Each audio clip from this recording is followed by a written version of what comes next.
Start.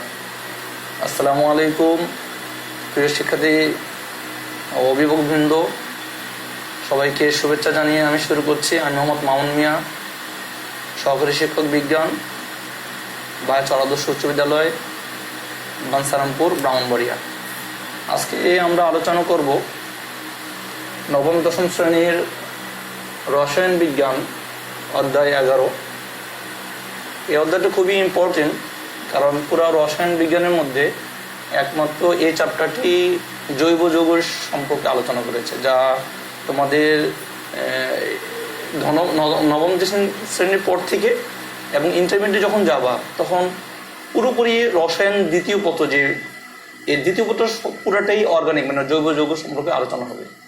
তো তোমরা যদি এখান থেকে যদি 11 নম্বর অধ্যায়টা যদি ভালো মতন বুঝে যেতে পারো, রিয়েকশনগুলো বিক্রিয়াগুলো যদি ভালো মতন বুঝে যাও, তাহলে তোমার জন্য ইন্টারমিডিয়েটে উঠলে, এইচএসসিতে উঠলে রসায়নের দ্বিতীয় অধ্যায় পড়তে তোমাদের অত্যন্ত সহজ লাগবে। এই জন্য আমি আজকে অনলি এই পর্যন্ত এই চ্যাপ্টার সম্পর্কে বিভিন্ন তোমরা ভিডিও দেখেছো বা অনেক পর্ব ভিডিও দেখবা, কিন্তু আজকে আমি শুধু অনলি এই চ্যাপ্টারের শুধু রিয়েকশন নিয়ে মানে বিক্রিয়াগুলো নিয়ে একটু আলোচনা করবে, যাতে তোমরা অল্প সহজে একটা ছকের মাধ্যমে অল্প সহজে যদি তুমি রিয়েকশনগুলো আয়ত্ত করতে পারো, বারবার প্র্যাকটিস করতে পারো, তুমি অল্পতেই কয়েকটা ছকের মধ্যেই তুমি সমস্ত রিয়েকশনগুলি পাবা এবং অটোমেটিকলি তুমি এই রিয়েকশন সম্বন্ধে, এই বিক্রিয়া সম্বন্ধে তুমি স্বচ্ছ একটা ধারণা নিতে পারবা।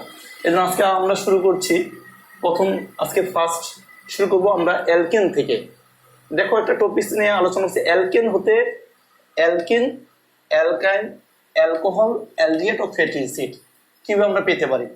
আর এই রিয়েকশনগুলো তোমাদের বইয়ের মধ্যেই এই বিক্রিয়াগুলো আছে। তাহলে আমরা যদি আজকে প্রথম আমরা আলোচনা করি অ্যালকেন থেকে, তাহলে আমরা 2 কার্বন বিশিষ্ট একটি অ্যালকেন নিয়েছি, যার নাম হলো ইথেন। ইথেন আমরা জানি, তোমরা প্রথমেই দেখবা যে অ্যালকেনের যখন হ্যালোজেন সংযোজন বিক্রিয়ার মধ্যে দেখবা সূর্যালোক করবে, ইউভি আলট্রাভায়োলেট রে, মানে সূর্যালোকের উপস্থিতিতে হ্যালোজেনের সাথে বিক্রিয়া, ক্লোরিন, ব্রোমিন যার সাথে হোক বিক্রিয়া করলে হাইড্রোজেন অপসারিত হয়ে ওইখানে একটি ক্লোরিন প্রবেশ করে এবং একটি হাইড্রোজেন ক্লোরাইড উৎপন্ন করে। উৎপন্ন এই অ্যালকাইল হ্যালাইড জলীয় সোডিয়াম হাইড্রোক্সাইডের সাথে বিক্রিয়া করলে আমরা ইথিন পাই। ইথিন যেটা এক ধরনের অ্যালকিন, সোডিয়াম ক্লোরাইড উৎপন্ন হবে এবং পানি। পরবর্তীতে আমি একই রিয়েকশন আবার যদি অ্যালকিনকে যদি ক্লোরিন সংযোজন করি সূর্যালোকের উপস্থিতিতে আলট্রাভায়োলেট রে, এখানে অ্যালকাইল হ্যালাইড উৎপন্ন হবে, সোডিয়াম অক্সাইড জলীয় দ্রবণের সাথে বিক্রিয়া হলে আবার অ্যালকিন উৎপন্ন হবে।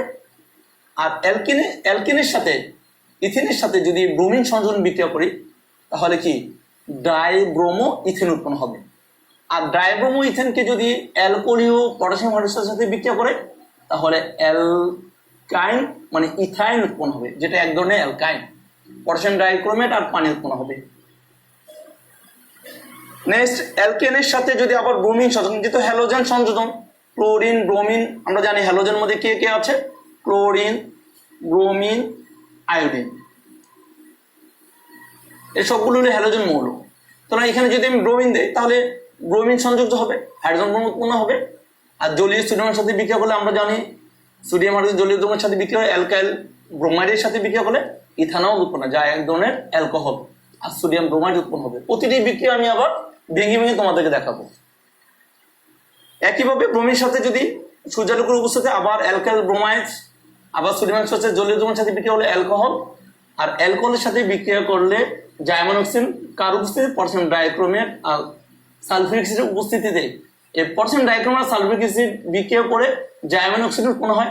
আর এই জাইমোনোক্সিনের সাথে যদি অ্যালকোহল বিক্রিয়া করে তাহলে অ্যালডিহাইড, যা এটা একটা ইথানল, এটা এক ধরনের অ্যালডিহাইড আর পানি উৎপন্ন হবে। ঠিক অ্যালকেনের সাথে যদি উচ্চ চাপ ও তাপে যদি জাইমোনোক্সিনের সাথে বিক্রিয়া করা হয় তো সরাসরি আমরা ইথানিক অ্যাসিড, এক ধরনের ফ্যাটি অ্যাসিডের পাবো, পানি উৎপন্ন হবে। এই বিক্রিয়া তুমি দুইভাবে করতে পারো, হতে পারে এখান থেকে পুরোপুরি অ্যালকেন থেকে পুরোপুরি আবার এখানে আসতে পারো ইথানল অ্যালডিহাইড। ওই অ্যালডিহাইডকে আর যদি আবার তুমি জারণ করো জাইমোনোক্সিনের সাথে করো তাহলে এই অ্যালডিহাইডটা আবার কি হবে, ফ্যাটি অ্যাসিডে পরিণত হবে। তুমি এটাও তুমি করতে পারো যে একবার অ্যালকেন থেকে ইথেন থেকে তুমি অ্যালডিহাইড করে তারপর যদি আবার জার্মান অক্সিজেনের সাথে বিক্রিয়া করো, পটাশিয়াম ডাইক্রোমেট আর সালফিউরিক অ্যাসিড উপস্থিতিতে যদি জার্মান অক্সিজেন দিয়ে বিক্রিয়া করো, তাহলে তুমি এভাবেও ইথানোয়িক অ্যাসিড উৎপন্ন করতে পারো। বা তুমি এই বিক্রিয়াও তোমাদের আছে, জার্মান অক্সিজেনের সাথে উচ্চ চাপ ও তাপে বিক্রিয়া করলে সরাসরি ইথানোয়িক অ্যাসিড, দুইভাবেই পারো। তো আজকে আমরা কিছু বিক্রিয়া যে তোমাদের সমস্যা হয় একটু ভেঙে দেখা দিব, যে তোমাদের মুখস্থ করা লাগবে না, তোমরা ইচ্ছা করলে নিজে নিজে প্র্যাকটিস করে এই বিক্রিয়াগুলো তোমরা আয়ত্ত করতে পারো। যেমন এখানে ইথেন ধরি, ইথেনের হাইড্রোজেনগুলো কিভাবে থাকে, এইভাবে সংযুক্ত থাকে, একক বন্ধনের সাথে সংযুক্ত থাকে। আর ক্লোরিন অণু আমরা জানি দুইটি ক্লোরিন পরমাণু সংযুক্ত হয়ে এক অণু ক্লোরিন উৎপন্ন হয়।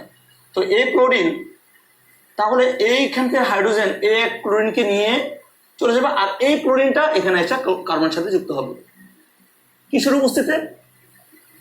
সূর্যালোকের উপস্থিতিতে। তাহলে এই ক্লোরিনটা যদি এখানে যুক্ত হয় তাহলে কি হয়ে গেল? CH3 হাইড্রোজেন ক্লোরিন যুক্ত হলো। আর এখানে হাইড্রোজেন আর ক্লোরিন যুক্ত হয়ে হাইড্রোজেন ক্লোরাইড উৎপন্ন হবে। তাহলে এটাকেই আমরা এভাবে লিখি CH3 CH2 Cl, আর এই যে হাইড্রোজেন ক্লোরাইড উৎপন্ন হলো। ঠিক একই বিক্রিয়া যখন এই অ্যালকাইল হ্যালাইড উৎপন্ন হবে, এই অ্যালকাইল হ্যালাইড সোডিয়াম সাথে কিভাবে বিক্রিয়া করবে?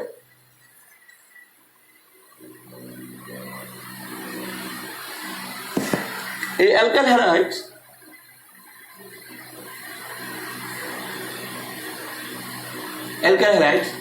সোডিয়াম অ্যাকোয়াস জলীয় দ্রবণ, সোডিয়াম হাইড্রোক্সাইড সহজ। এখান থেকে কিভাবে বিক্রিয়া করবে? দেখো এখানে সোডিয়াম ক্লোরাইড উৎপন্ন হবে, কি উৎপন্ন হবে? সোডিয়াম ক্লোরাইড আর পানি। এই সোডিয়াম এই ক্লোরিনকে নিয়ে সোডিয়াম ক্লোরাইড হয়ে যাবে।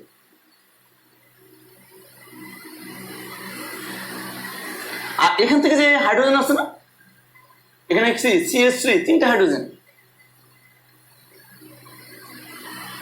এই হাইড্রোজেনকে নিয়ে OH হয়ে যাবে পানি।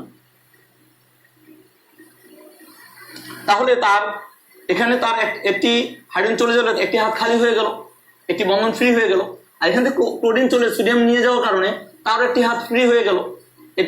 তাহলে তাদের এই একটি সিঙ্গেল বন্ধন আর একটি সিঙ্গেল বন্ধন ফ্রি হয়ে যাওয়ার তার নিজেদের মধ্যে বন্ধন তৈরি করে উৎপন্ন করবে CH2 দ্বিবন্ধ CH2, যা একটি অ্যালকিন যৌগ। এভাবে যদি রিয়েকশনগুলো তোমরা ভেঙে ভেঙে শিখো তাহলে দেখা যাবে তোমাদের মুখস্থ করা লাগবে না, তোমার এইভাবে পড়তে হবে না যে অ্যালকাইল হ্যালাইড সোডিয়াম সাথে বিক্রিয়া করে ইথিন উৎপন্ন হবে। তোমরা যদি ভেঙে ভেঙে দেখো তাহলে তোমাদের অটোমেটিকলি তুমি বিক্রিয়াগুলো উৎপন্ন যৌগ তোমার লেখা সহজ হবে, এবং কি কি অতিরিক্ত যৌগ তৈরি হচ্ছে, কি উপজাতগুলো তৈরি হচ্ছে সেগুলো তুমি জানতে পারবে। একই বিক্রিয়া এই পর্যন্ত ইথিন, উপরে যে বিক্রিয়াটা আছে এই একই ধরনের বিক্রিয়া একটু পর্যন্ত আছে। তাহলে ইথিনের সাথে ব্রোমিন কিভাবে যুক্ত হবে সেটা দেখালে তাহলে তুমি নিচের দ্বিতীয় বিক্রিয়াটাও পারবা।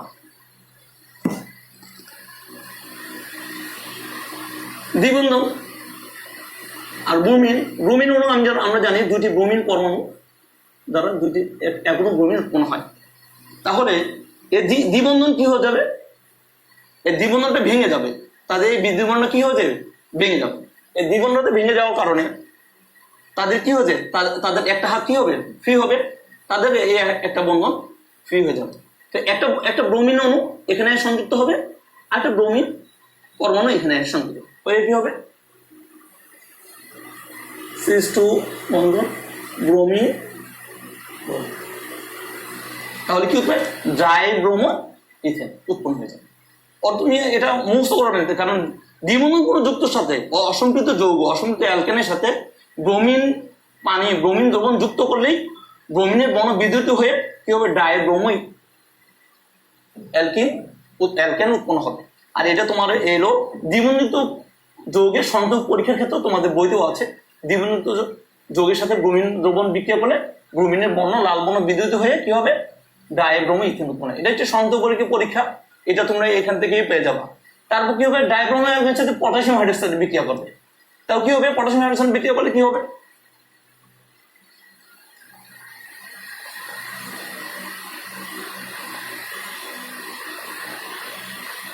অ্যালকোহলীয় পটাশিয়াম হাইড্রোজেন,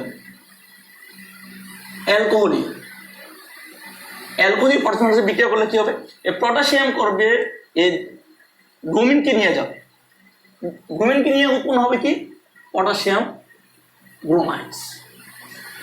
আর এখান থেকে একটা হাইড্রোজেন, এখান থেকে একটা হাইড্রোজেন চলে যাবে, এখান থেকে একটা হাইড্রোজেন, এখানে দুইটা হাইড্রোজেন, আর OH মিলে হবে এলো পানি। তাহলে এখান থেকে একটা হাইড্রোজেন চলে গেলে তার একটা কি বন্ধন ফ্রি হবে, আরেকটা বন্ধন ফ্রি হবে। এখান থেকে ব্রোমিন যাওয়ার পরে তার আরেকটা বন্ধন হয়, তার দুইটা বন্ধন ফ্রি হবে। আবার এখান থেকে একটা ব্রোমিন চলে তারও একটা বন্ধন ফ্রি হবে।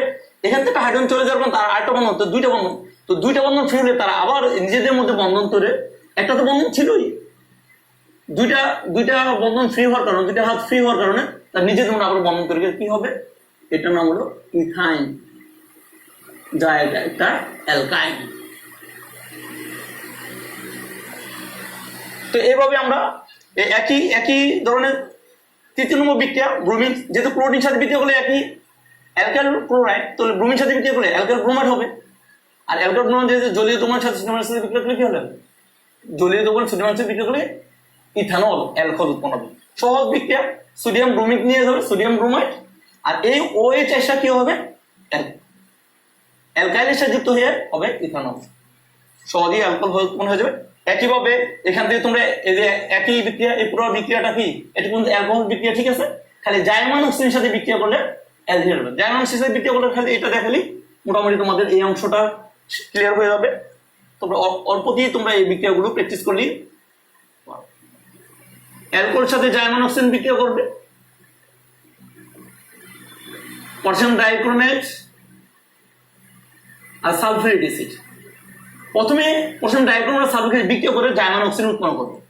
এই জাইমান অক্সিজেন তারপর অ্যালকোহলের সাথে বিক্রিয়া করবে, করার পরে এই যে এখান থেকে একটা হাইড্রোজেন চলে যাবে, এখান থেকে একটা হাইড্রোজেন তুমি এখানে CH2 আছে, তো ধরি এখানে হাইড্রোজেন, এই হাইড্রোজেন আর এই হাইড্রোজেন মিলে এই জাইমান অক্সিজেন সহ চলে যাবে পানি হিসাবে।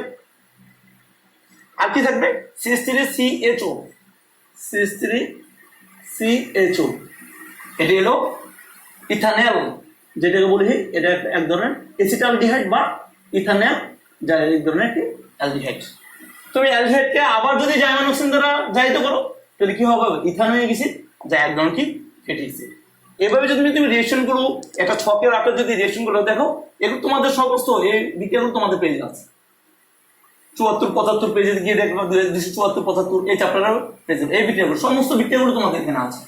এই বিক্রিয়াগুলো যদি একসাথে তুমি যদি এইভাবে অ্যালকেন থেকে যতগুলো মানে সবগুলো রূপান্তর করতে পারো, অ্যালকোহল, অ্যালডিহাইড, অ্যালকেন, অ্যালকিন, এগুলো করতে পারো। ঠিক একইভাবে অ্যালকিন থেকে আবার এইগুলো করতে, অ্যালকিন থেকে alkane, alcohol, aldehyde, fatty acid, অ্যালকেনও রূপান্তর করতে। এভাবে যদি প্রত্যেকটা ক্লাসে যদি এভাবে যদি ছকে যদি তুমি প্র্যাকটিস করতে পারো, তো অটোমেটিক সমস্ত বিক্রিয়া তুমি সহজেই বুঝতে পারবা এবং তোমার কাছে মনে রাখাও সহজ হবে। এবং তুমি যে কোনো এখানে আমি বলছি 2 কার্বন বিশিষ্ট, তুমি ইচ্ছা করে 3 কার্বন বিশিষ্ট বসো, দেখো 3 কার্বন বিশিষ্ট বসে দেখবে এখানে অ্যালকাইন, এখানে ইথিন নাও হয়ে হবে প্রোপিন। এখানে যদি 3 কার্বন বিশিষ্ট অ্যালকেন নাও তো এটা এখানে হবে প্রোপিন। এখানে যদি 3 কার্বন বিশিষ্ট তুমি অ্যালকেন নাও তো এখানে হবে কি প্রোপাইন। এখানে প্রোপিন উৎপন্ন হবে, আর এখানে কি হবে, এখানে কি প্রোপাইন উৎপন্ন হবে। 3 কার্বন মিশ্রণ নাও তাহলে কি প্রোপানল হবে। এখানে 3 কার্বন মিশ্রণ নাও, একই রিঅ্যাকশন, এখানে কি হবে প্রোপানলডিহাইড, প্রোপানেল, হ্যাঁ, আর এখানে কি হবে প্রোপানোয়িক অ্যাসিড। তুমি এভাবে তুমি কার্বনগুলো 3 কার্বন 4 কার্বন নিয়ে নিজের ইচ্ছা মতন করি, তুমি পরীক্ষার সময় যদি আসে ক্রিটিক কোশ্চেন, তো তুমি 3 কার্বন 4 কার্বন বিশিষ্ট যদি আসে, তুমি সেগুলো তুমি রূপান্তর করে যেই যৌগটা চাচ্ছে সেই যৌগটা তুমি নিজে থেকেই বার করতে পারবে। এবার যদি তুমি ক্লাসগুলো এবং প্রতিটা ক্লাস যদি এভাবে আমরা করতে পারি, ইনশাআল্লাহ পরবর্তী ক্লাসগুলো আমরা আলোচনা করবো। আমরা দেখবো পরবর্তী ক্লাসে যে কিভাবে অ্যালকিন থেকে অ্যালকাইন, অ্যালকোহল, অ্যালডিহাইড ও ফ্যাটি অ্যাসিডগুলো আমরা বের করতে পারি। আজকে এই পর্যন্ত থাকবো, পরবর্তী ক্লাসে আমরা ইনশাআল্লাহ ওগুলো আলোচনা করবো। আসসালামু আলাইকুম।